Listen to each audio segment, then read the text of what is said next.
So it was early 2008, and I could see the Great Recession coming based upon our numbers. I had written a book, so I've written 5 books, and my third book I had written a few months earlier called Peak, How Great Companies Get Their Mojo from Maslow. It became a huge hit, and I was giving speeches on it, and I was loving that. I loved writing. I loved speaking. It's like all of a sudden, like the thing that had been my calling, there's a new calling. And the new calling is knocking on the door, and I feel like a little bit, disloyal, because the new calling was this writing, speaking thing. And then I had a foster son, African-American foster son, who was having some trouble with the law as an adult. And I had a long-term relationship potentially ending. I was running out of cash because of the Great Recession. And then one of my closest friends, who has the exact same name I have, his name is Chip, not the exact name, first name. So Chip takes his own life. He dies by suicide. And so to go to the funeral of a friend of yours who has the exact same name, strange name, and I was sort of in the early stage of a dark night of my own soul, was really uncanny. And then soon after that, so Gavin Newsom, who's the governor of California, was my first mentee when I was 35 and he was 28, before he was the mayor of San Francisco, before he was the governor of California. So I went to his bachelor party at AT&T Ballpark, and I hit a triple out to the warning track, and I was sliding into third base at age 47, 48, and I broke my ankle. And then I got a septic condition in my leg, and so I was on a strong antibiotic, and I was giving a speech in St. Louis, and after the speech, I was sitting and signing books, and I went flatline. Well, I didn't go flatline. I went unconscious. Like literally at the signing table? At the signing table, I went unconscious. They put me on the ground. I guess I was out for like 4 or 5 minutes. They called the paramedics, thankfully, and I was on the ground. And next thing I knew, I was coming to. I had no idea where I was or what had happened. The paramedics put me on the gurney, and that was the first time I went flatline. So I flatlined. They had to bring out the paddles to, shock me back to life. And over the next 90 minutes, I flatlined nine times in 90 minutes.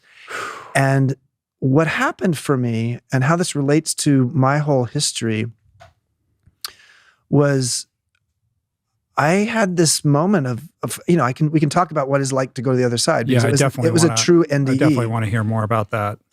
But what it really forced me to look at is how I had the hotelier's wake up call. I had to look at my life and say, is this the life I want?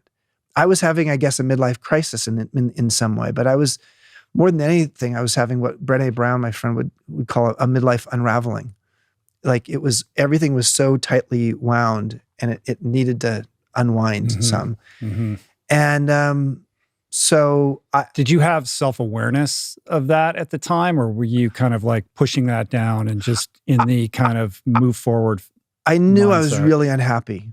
I knew I wasn't happy. I knew that when I was at Chip's funeral and his memorial service, and people were telling their Chip stories, and I had thought about going to the Golden Gate Bridge myself and jumping, I really was at that place of saying, I don't know how to disengage from this identity I've created. The identity that defined me was this successful entrepreneur who's creative, who creates an amazing culture, who happens to write books and give speeches and do TED Talks. And all of this was it was like the Wizard of Oz, but I was a very aspirational identity that anybody would want to have, and obviously was the manifestation of what you had dreamed about. And so how could you be unhappy in that condition? I was unhappy because first of all, it wasn't creative enough. Let's go back to that. I had created a company that was a creativity company, but by the time we had 3,500 employees, and now we're in the Great Recession, and we've opened 15 hotels in the last 21 months, like in the worst of times. Like I was just trying to keep the lights on. Yeah, it's about spreadsheets and I loved writing. People. And then I was also have all this other stuff happening in my personal life. My son and foster son and my relationship ending, and And so what happened was I had this flatline experience. I had Man's Search for Meaning, Viktor Frankl's book, in my backpack. Because, that's my way of knowing how dark I was at that time was I was carrying around Viktor Frankl's book as the reminder that I was not in a concentration camp. The concentration camp was in my own mind. Yeah. Wow. So while I was in the hospital for a couple of days while they're doing all these tests, and ultimately they sort of said, we think you're allergic to Augmentin, the antibiotic you're on. So I was reading Viktor Frankl's book about being in a concentration camp, and I came up with an equation: despair equals suffering minus meaning. Despair equals suffering minus meaning. So if suffering is ever present, and if you're a Buddhist, that's the first noble truth of Buddhism is, suffering is ever present, then despair and meaning are inversely proportional. So when you're going through a really crappy time, the key is to ask yourself, what's the meaning? And it really did take me 20 years back to when I said, okay, my wisdom book, what did I learn this week? So I got very fixated on, what am I learning? What am I learning? And what's the meaning in this? And ultimately, within 2 years, less than 2 years, I'd sold the company at the bottom of the Great Recession. I had ended the romantic relationship I'd been in for a long time that wasn't working. I'd gotten my foster son out of prison, out of San Quentin, because a federal judge let him out and said, he's innocent, he's not guilty. His constitutional rights were abridged. Wow.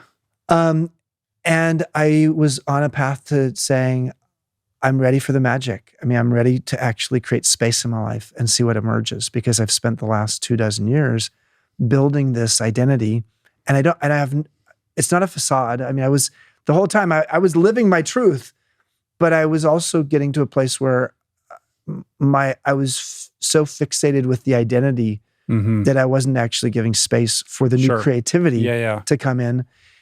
And so, and then it was not long after that Airbnb came calling. So in the midst of experiencing that level of despair and the self-awareness that you had to find or attach some meaning to it, walk me through the process of how you identified that. Because I think, there's probably a lot of people who are experiencing some level of despair. It's been a really hard couple of years. Yep. Is the idea that there is universal meaning in all suffering, or is it that you have to find a personal connection, like your own definition of how it could be meaningful for you? Well, let's use Frankl for a minute. So Viktor Frankl and folks were in the concentration camp. What he says in his book is that when he saw people having hope and had a sense of the other side of this, not false hope. The people who actually died quickly were the ones who said, by this date, we are going to be out of here.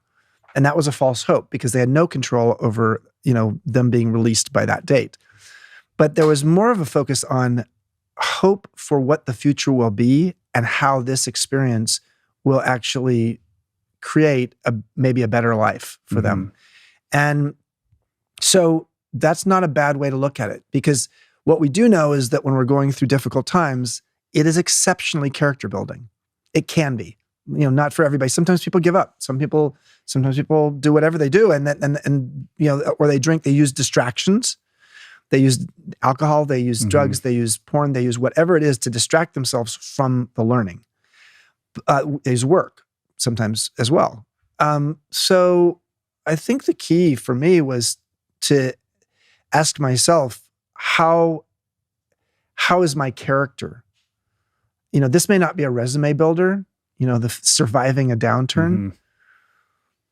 So how do we, to use some David Brooks thinking, how do we move from the resume values to the eulogy values? And the eulogy values are the values that people will say about you at your funeral. And they're the character qualities. And I think it was around that age, in my late 40s, that I realized I'd spent my life building a resume. And I'd built some character qualities along the way, but I was never really focused on how am I developing those character qualities. Right. And if you want a time to develop your character qualities, use the dark time to do that. Yeah. Because it's an exceptional time, and it's a time where you actually often have to break habits. Yeah. I have my own experience with that.